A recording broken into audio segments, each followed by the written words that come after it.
Indonesia is a maritime country which two-thirds of the area is ocean and also often referred to as the world's largest archipelago.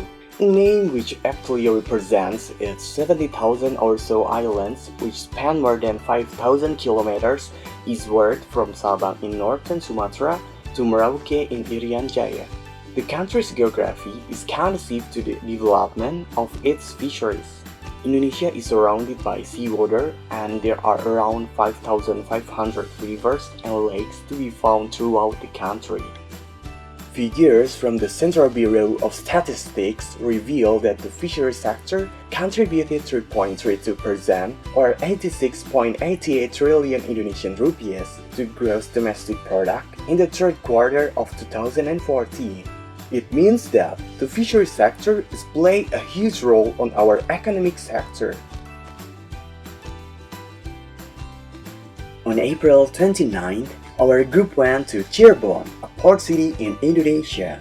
It took more than 4 hours ride by train and about 215 kilometers from Bandung to Cirebon. Cirebon is located in the north coast of Java Island, close to the border of West Java and Central Java. Cirebon is a port town, so it is located directly on the water and its economy is centered mostly around fish and seafood. Cirebon is known as Shrimp City because of the big catch of shrimp in this area. There are many ships settled in the port to catch fish in this area. We spoke to one of the fishermen. He is Mr. Abidin. We asked him about his life and also the struggle he faced to make a living as fisherman. He told us that he is not catching fish on the sea because there are less fish and shrimp nowadays.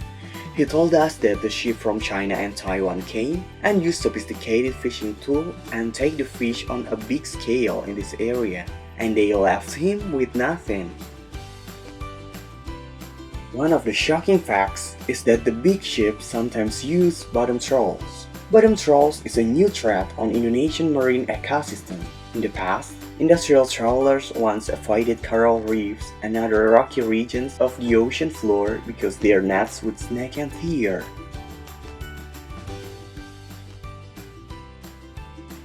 But the introduction of rockcopper trawls in the 1980s changed this. These trawls are fitted with large rubber tires or rollers that allow the net to pass easily over any rough surface.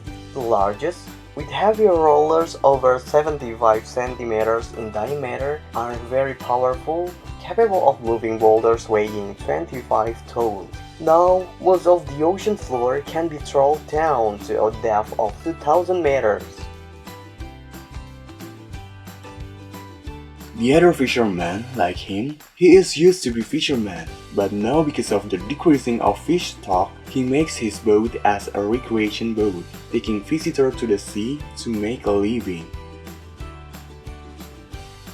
On his boat, we found that there is still a fishing net that he used to catch fish, but now it is not in good condition, and he cannot afford a new fishing net.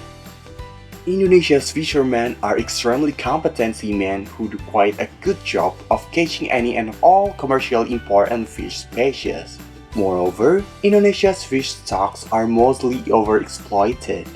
We need to increase our fishery sector by using effective and eco-friendly fishing practices. One of the solutions is that we can use sustainable fishing. A fishery which rotates among multiple species can deplete individual stocks and still be sustainable so long as the ecosystem retains its intrinsic integrity. Such a definition might consider as sustainable fishing practices that lead to the reduction and possible extinction of some species.